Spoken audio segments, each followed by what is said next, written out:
Ryan Bang, inaming niligawan noon si Kim Chu. Revelasyon ay kinagulat ng netizens.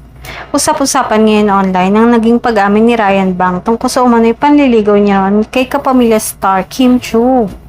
Muling nabuhay ang kwento matapos itong mabalikan ng ilang netizens, dahilan para muling pag-usapan ng espesyal na samahan ng dalawa.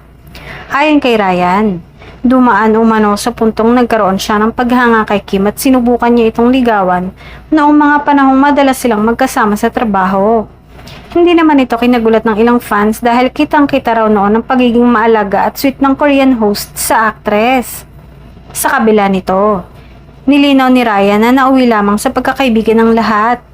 Bagamat naging totoo ang kanyang nararamdaman noon, hindi umano ito umabot sa mas seryosong yugto dahil mas pinili nilang panatilihin ang maayos na samahan bilang magkaibigan at magkatrabaho. Samantala, marami namang netizens ang kinilig sa revelasyong ito at nagsabing bagay sana ang dalawa kung sakaling magkatuluyan. May ilan ding nagsabing kahanga-hanga ang pagiging totoo ni Ryan sa kanyang nararamdaman para kay Kim.